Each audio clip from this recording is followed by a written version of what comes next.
Boa noite, família, povo de Deus, irmãos e irmãs, muito boa noite. Bem-vindos todos aí a mais uma viração do dia, a esse tempo nosso de mesa preparada pelo Senhor, mesa de comunhão, de família, de testemunho, de amizade. Forte abraço aí para todos. Em nome de Cristo Jesus, o Senhor, que o Senhor faça resplandecer sobre todos nós o seu rosto e nos dê paz, em nome de Cristo Jesus, o Senhor. Amém? Grande alegria aí, grande privilégio a gente poder estar mais um dia juntos aí, em amizade, em comunhão, em relacionamento. Amém? Só ajustar uma coisa aqui, pronto. Então, tempo muito bom, né? A gente poder estar junto aqui em família, em comunhão, em amizade, em testemunho, em relacionamento. Graças a Deus. Os irmãos estão chegando aí, irmãos e irmãs, dá tempo ainda de quem está chegando ainda convidar mais pessoas. Manda aí o seu convitinho aí para mais gente estar com a gente aqui em comunhão. Essa mesa aqui sempre tem lugar para mais gente da família. É sempre bom a gente ir conhecendo mais pessoas, se relacionando, né? Repartindo, testemunhando.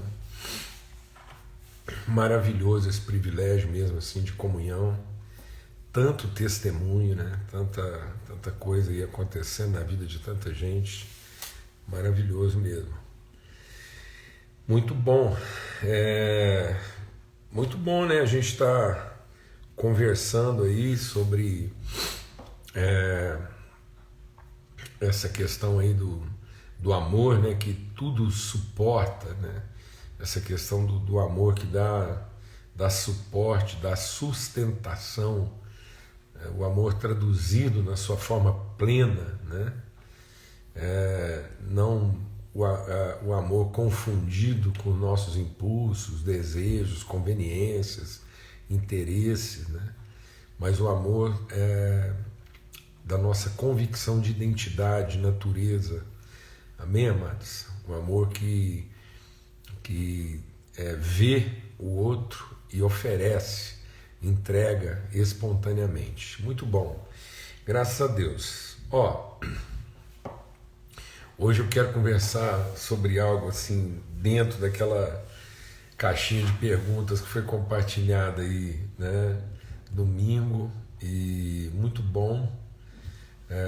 Muita coisa assim bem interessante mesmo colocada ali, e perguntas assim bem bem interessantes mesmo. Tô acabando de receber notícia aqui, Léo, conseguimos bater a meta de inscrições para mentoria total. Que notícia boa, Léo, graças a Deus, valeu. Graças a Deus. Muito bom. Alegria, viu, meu irmão? Felipe, tô esperando aí pra gente acertar nossa agenda, tá bom? O dia hoje foi meio atribulado, que não atribulado, né? Mas meio movimentado. E aí a gente se fala, tá bom? Possivelmente ainda hoje para combinar, tá ok? Graças a Deus.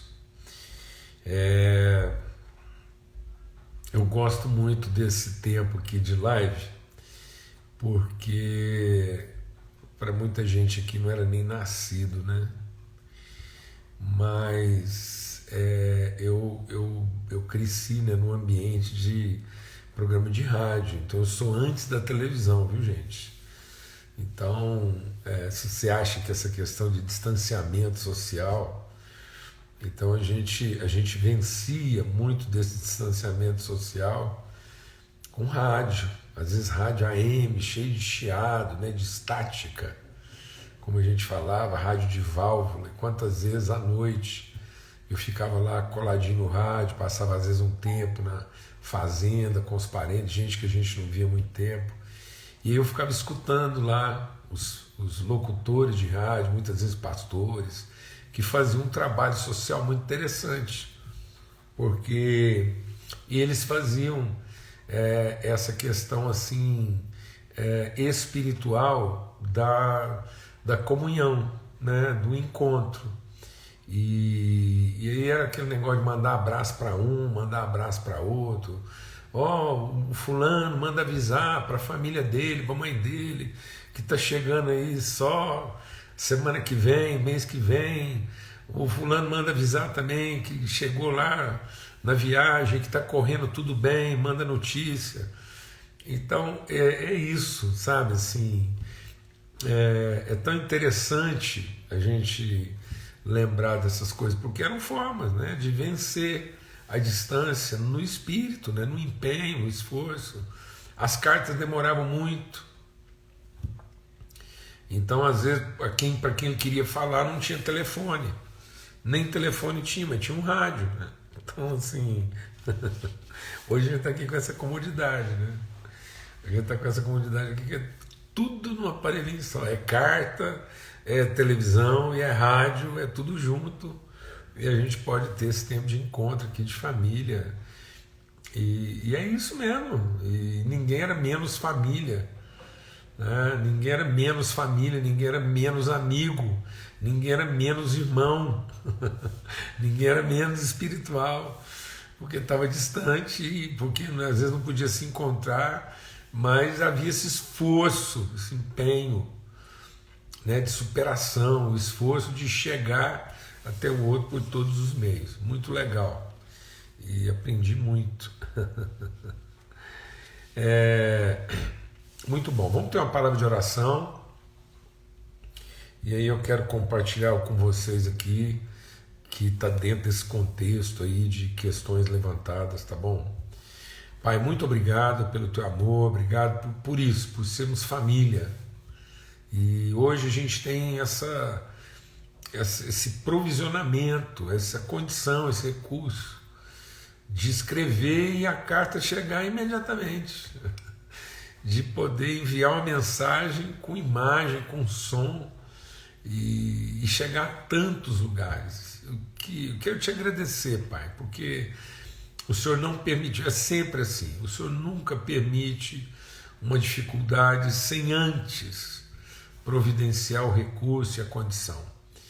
É assim que o Senhor nos ama, e o Senhor não permite uma fome para a qual o Senhor já não tenha providenciado o alimento. Nós só temos que buscar a tua face, nos aquietarmos e sermos ensinados pelo Senhor. E não murmurarmos, mas apresentarmos todas as coisas diante do Senhor em oração, com ações de graça. Muito obrigado, Pai, no nome de Cristo Jesus. Amém. Graças a Deus. Então, eu vou tirar aqui momentaneamente. Pronto. Eu quero ler com vocês o texto aqui de Atos, capítulo 16, que é quando Paulo estava lá preso, né? Então, é o famoso episódio aqui do momento em que Paulo e Silas são presos lá e o carcereiro lá de Filipos. E eles estavam lá na prisão, foram açoitados, presos. Por volta da meia-noite, Paulo e Silas oravam, Atos 16, cantavam louvores e os demais companheiros de prisão escutavam. De repente, sobreveio tamanho terremoto, sacudiu os alicerces da prisão, todas as portas se abriram e as correntes de todos os presos se soltaram. O carcereiro despertou do sono, vendo as portas da prisão abertas, puxou uma espada e já ia se matar, pois pensou que todos os presos tinham fugido. Mas Paulo gritou bem alto: não faça mal nenhum a si mesmo, nós estamos aqui. A gente, isso aqui cabia uma semana de live aí, essa questão aí, né, de por que as coisas acontecem com os filhos de Deus, né? E como a gente, quando elas acontecem, a gente prefere ter o problema resolvido do que registrar o encontro. Então Paulo e Silas não estavam lá presos simplesmente por um acidente de percurso, eles estavam lá para encontrar esse homem, para encontrar esse homem. É a forma que Deus encontrou de levar os irmãos a encontrar o irmão. Havia um irmão lá para você encontrado. E Paulo foi preso, e o Silas foi preso, para poder encontrar os irmãos deles que estavam presos, que não sabiam que eram irmãos, e porque havia um irmão deles que era carcereiro. Então, para encontrar um irmão que era carcereiro, eles tinham que ser presos na cadeia do irmão, junto com os outros irmãos. E por isso que quando as portas se abriram, eles entenderam que não tinha que ir embora, porque o trabalho deles não estava terminado. Bom, e aí o carcereiro viu aquilo, trouxe eles para fora e disse: senhores, o que eu devo fazer para ser salvo? Eles responderam: crê no Senhor Jesus e será salvo, você e toda a sua casa. Crê no Senhor Jesus e será salvo, você e toda a sua casa.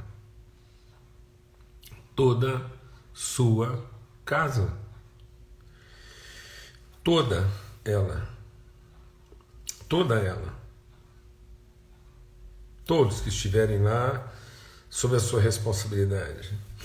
Pregaram a palavra de Deus ao carcereiro e todos os que faziam parte da casa dele.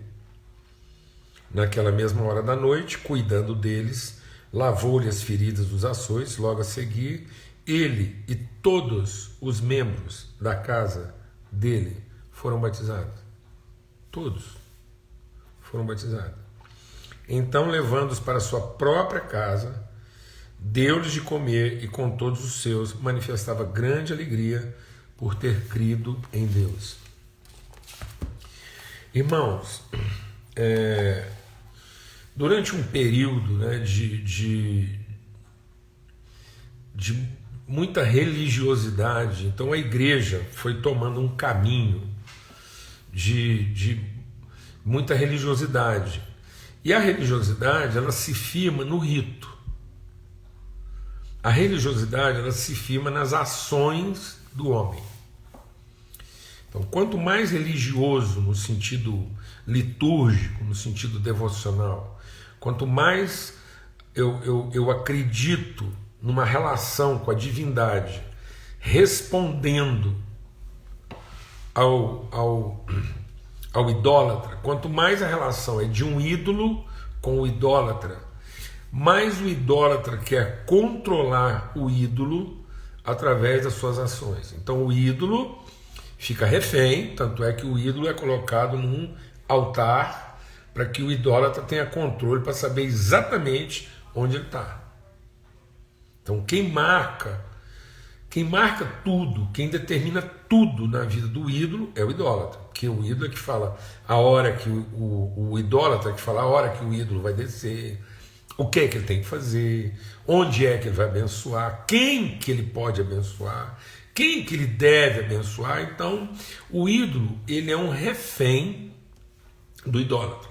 O idólatra é senhor do ídolo, porque o idólatra marca horário de culto para o ídolo aparecer. Então se o ídolo quiser fazer alguma coisa antes, não pode, só pode ser a partir daquele horário, só pode ser depois que cantou todas as músicas, fez toda a liturgia. Se o ídolo quiser fazer alguma coisa antes, não pode não, porque tem que ser dentro daquele. E outra, se o idólatra não for muito bom, o ídolo também entra lá numa paranoia lá e não faz nada e encana, e aí acabou. Então é uma relação assim de prestação de serviço. Então houve um tempo em que a igreja do Senhor Jesus, e Jesus já advertia isso, ele falava assim: os idólatras têm a mania de ir lá e pegar um ignorante, em vez de transformar ele num fiel, no sentido de um conhecedor de Deus, ele transforma esse ignorante num prosélito. O que é um prosélito? É aquela pessoa que se sente aceito, se sente no direito de participar das coisas, porque ele adota o rito. Então o rito, para ele, tem efeito exclusivamente litúrgico, não tem nenhum efeito pedagógico. O rito não ensina, o rito pauta o comportamento aceitável. Então o rito é para que o idólatra se torne senhor do ídolo e merecedor do poder do ídolo. Então é isso. E a igreja foi desenvolvendo muitas vezes essas coisas, e historicamente há ciclos, né, de idolatria e dogmatismo. Aí o dogma fica valendo mais do que o testemunho de fé, enfim. Uma das coisas que a reforma protestante trouxe, e a reforma protestante nunca foi contra a catolicidade da igreja, a reforma protestante foi um movimento questionando a romanização da igreja e nunca a catolicidade da igreja. Então, o movimento chamado de reforma é exatamente, não era contra a catolicidade, entendendo a igreja como católica, como única, como universal. Então, a reforma nunca questionou a questão da universalidade, da catolicidade da igreja, nas suas várias formas, mas questionava exatamente porque, sendo ela católica, ela não poderia ser romanizada, ela não poderia ser dogmatizada a partir de um conjunto, né, litúrgico, pragmático, determinante. E isso aconteceu várias vezes, e é exatamente isso que Jesus vem curar na revelação da relação de Deus com a família. Então o que Cristo vem mostrar, e a gente está falando sobre isso aqui, a gente está sempre repetindo, porque tem que repetir mesmo, porque isso é uma fortaleza na nossa mente, isso tem que ser quebrado, desfeito, né? Que é a ideia de que nada foi feito por um Deus em busca de devoção, mas tudo foi criado por um Pai com um propósito de relação. Então, enquanto há ignorância, enquanto não há plena revelação, o rito tem um efeito de tutela. Até que haja plena revelação e pleno conhecimento, o rito cumpre uma ação paliativa. O rito é um paliativo, ele não transforma, mas muitas vezes ele até inibe, né, que às vezes a coisa fica até pior, ou às vezes não.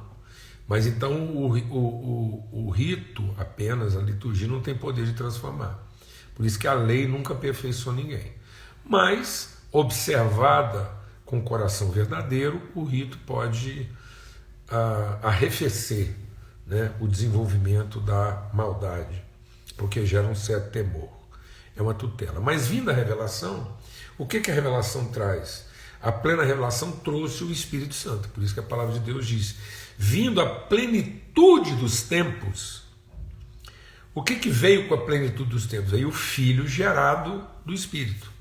A palavra, que agora é uma palavra vivificada pelo próprio Espírito de Deus, formando uma pessoa.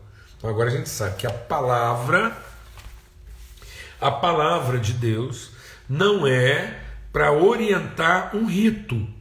A palavra de Deus é para que o Espírito Santo forme uma pessoa, a pessoa Filho de Deus, essa pessoalidade, essa consciência de pessoa. Então é isso que Cristo veio fazer, ele veio mostrar o que é ser o humano formado a partir da palavra de Deus pelo Espírito Santo. Então o Espírito Santo vem e fecunda essa palavra colocada dentro de nós, e essa semente germina, formando a pessoa, e essa semente é incorruptível.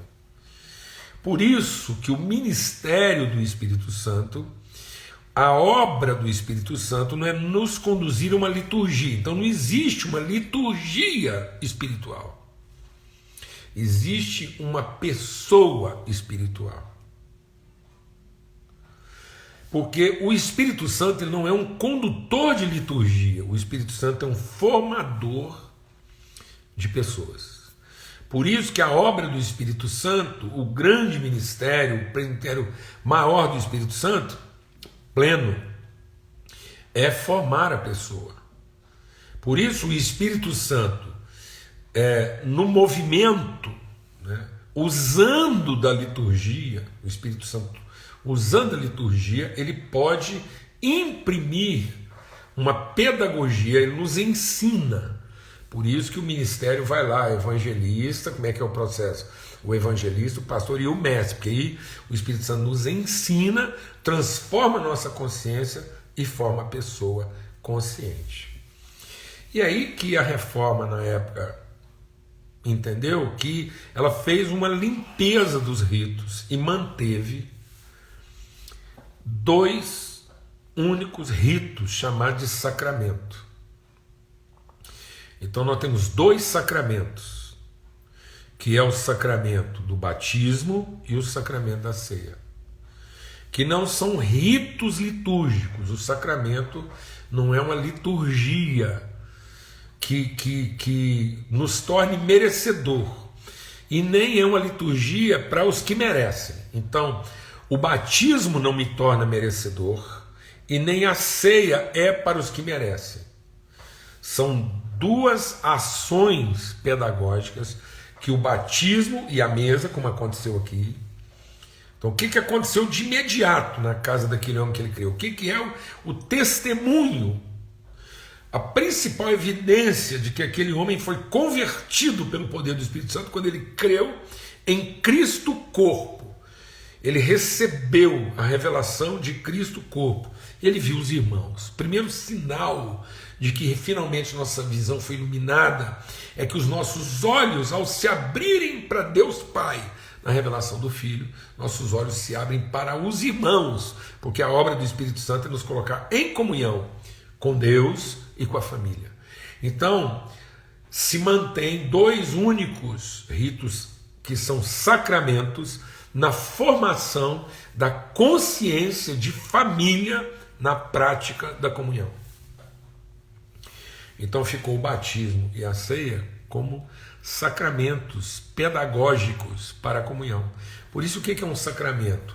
É uma prática, é um momento em que a gente toma de alguns elementos e não há virtude no elemento, mas há virtude na ministração desses elementos como pedagogia. Então esses elementos são figuras pedagógicas que estimulam, que nos ajudam a ensinar uns aos outros e testemunhar uns aos outros, que agora nós temos comunhão com Deus uns com os outros, como família, e nós não só pertencemos a Deus, como pertencemos uns aos outros, e mais do que isso, nós temos responsabilidade uns com os outros. Por isso que a palavra de Deus diz que o João Batista batizava com água, o batismo do arrependimento. Mas agora Cristo Jesus batiza com o Espírito Santo e com fogo, porque ele ilumina. Fogo porque ele é luz. E essa luz do Espírito limpa os nossos olhos da individualidade, do direito individual, e nos revela a comunhão do Espírito com o Pai e com os irmãos. O Espírito testifica então que nós somos filhos de Deus, somos uma família. Então, o batismo praticado pela igreja não era o aproveitamento, deixa Deus ministrar no nosso coração. Ninguém estava aproveitando o batismo do João, estava aproveitando a figura do batismo numa outra conotação pedagógica. Porque o João batizava para arrependimento numa relação estritamente individual.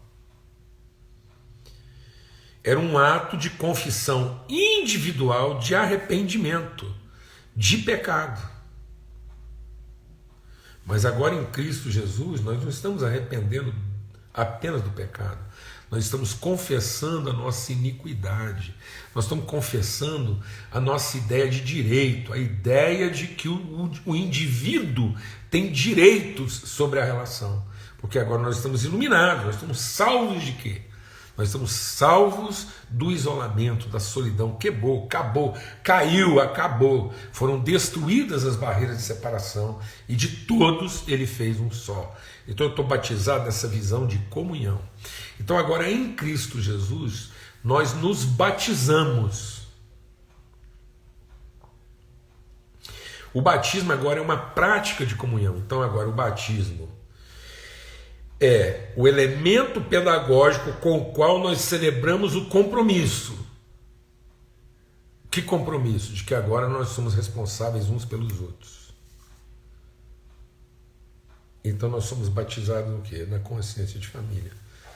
Por isso que agora a fé é para que todos da minha casa sejam salvos. Se eles não quiserem ser salvos, isso é outra história. Mas o testemunho que eu entrego para eles é de um batismo feito no sangue de Cristo Jesus, no derramamento do seu Espírito, que salva todos os que crerem. Então não é mais o batismo de quem está confessando os seus erros à espera de ser perdoado. Não. É o batismo de quem confessa a certeza de que agora nós somos uma família e somos responsáveis uns pelos outros. E agora eu vou abrir um particular aqui. É por isso que eu, Paulo Júnior, creio, eu particularmente respeito, não questiono, isso para mim não é dogma, não estou fazendo aqui uma argumentação dogmática, estou dando um testemunho de fé. Então, a partir do entendimento de tantos outros textos e citações, eu particularmente creio no batismo de crianças. E não porque isso tem o poder de salvá-las, mas isso é um testemunho de como família, nós, os que cremos, estamos assumindo a responsabilidade de ensiná-las de que eles são filhos de Deus. Desde a revelação de Cristo Jesus, eu não creio mais que eu estou aqui para pedir que Deus salve meus filhos. Desde a revelação de Cristo, eu entendo que eu estou aqui para cuidar dos filhos de Deus. Então, no batismo dos nossos filhos, eu estava assumindo o solene compromisso diante de Deus, da comunidade, da família, que aquelas crianças não eram órfãos. Eu não estava ali tentando resolver o aspecto pagão daquelas crianças. Eu nunca batizei uma criança, filho nosso, pensando que aquele batismo era para garantir a salvação dele, para que ele não chegasse a Deus pagão, porque não era, eu não estava batizando meu filho para que Deus o aceitasse. Eu estava, através daquele batismo, assumindo minha responsabilidade consciente e madura de nunca deixar aquela criança entender outra coisa senão o fato de que ele era um filho de Deus trazido para a responsabilidade da família. O que ele ia fazer com isso depois, ele daria conta a Deus. Mas o que cabia a nós, a salvação é para nós e para toda a casa. Por isso mesmo eu também acredito que a comunhão, a mesa, é para todos da casa, inclusive as crianças. Porque a mesa não é para premiar os que merecem. A mesa não é o prêmio de quem mereceu. A mesa é o testemunho de quem assume a responsabilidade de amar. Por isso que aconteceu ali, aquele homem, ele creu numa coisa que ia salvar toda a casa dele, e o resultado foi que toda a casa dele recebeu esse entendimento, todos foram batizados e comeram juntos com alegria e simplicidade de coração. Sabe, amados, aí eu quero terminar essa reflexão dizendo uma coisa. A Bíblia diz que nós que somos maus sabemos dar boas coisas para os nossos filhos. Quanto mais o nosso Pai Celestial dará do seu Espírito àqueles que o pedirem. O Espírito da comunhão. Então eu quero fazer uma pergunta que eu não vou entrar no mérito da questão, nem quero levantar uma polêmica, eu estou respondendo algumas perguntas sinceras e não quero tratar isso, mas eu quero ser honesto, porque as pessoas também recebam a minha honestidade. Eu não vou transformar isso aqui numa tribuna dogmática, mas é um testemunho que eu acho que pode edificar muitos. Por que a gente não aplica para os filhos de Deus o mesmo que a gente aplica em casa? E nós não somos melhores do que Deus. Então, quem tem filhos aqui, eu quero te perguntar, com quantos anos você registrou os filhos com o seu nome? Você deixou para registrar seus filhos quando eles tinham quantos anos? 15, 20, quando eles já eram conscientes que eram seus filhos? Ou você registrou seus filhos assim que eles nasceram? Por que você não esperou eles ficarem adultos para saber se eles queriam receber seu nome, e então depois você não deixou eles crescer lá sem nome, bastardos, para que o dia que eles resolvessem ter seu nome, você daria nome para eles? Desde quando você repartiu o alimento da sua mesa com seus filhos e com os amigos deles? Ou na sua casa só comeu da sua mesa aqueles que fizeram por merecer? Ou passaram por algum rito de aceitação?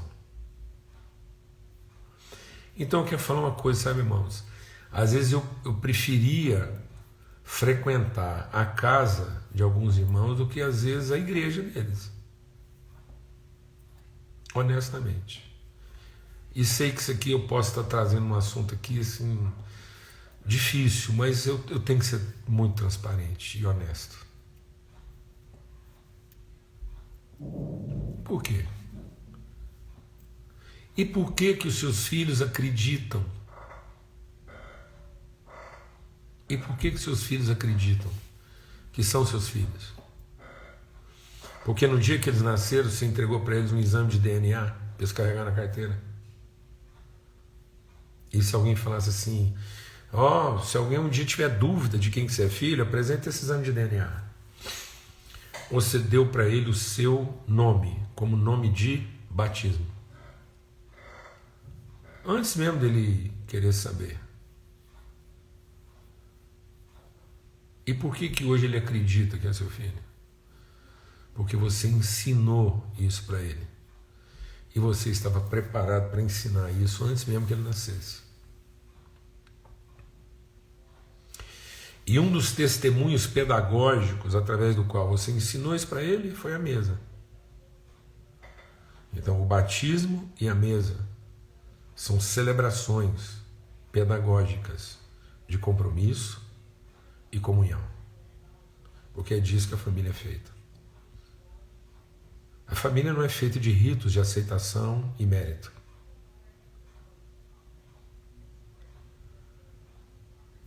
Nós não nos tornamos família no dia em que a gente decide aceitar uma família.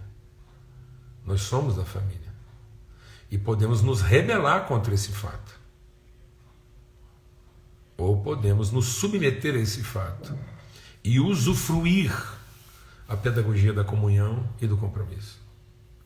Amém, amados? Em nome de Cristo Jesus, o Senhor. Sei que é uma conversa difícil, mas a comunhão é para a gente conseguir também ter conversas difíceis. E eu não me sentiria assim honesto se, ao ser perguntado por essas coisas, eu não ter a liberdade de falar delas publicamente. Não estou fazendo doutrina, mas estou dando o meu testemunho de fé a partir daquilo que eu compreendo da palavra de Deus. E respeito, mesmo às vezes não concordando, respeito outras formas de pensamento, entendo, mas também quero deixar meu testemunho que isso para mim nunca foi dogma. Não faço disso uma bandeira dogmática nem doutrinária no aspecto de fazer militância a respeito disso, mas também não recuso a ninguém o meu testemunho de fé. Portanto, há dois momentos na nossa vida que são momentos pedagógicos que nós celebramos como sacramento de ensino, que é batismo e ceia. Porque no batismo nós celebramos o compromisso responsável que nós temos um com o outro, e na ceia nós celebramos a comunhão de todas as coisas ao redor da mesa em família. Amém? Um forte abraço para todos. Fique em paz e até amanhã, se Deus quiser, em mais um momento de mesa aqui. Tá bom? Fica na paz, um abração.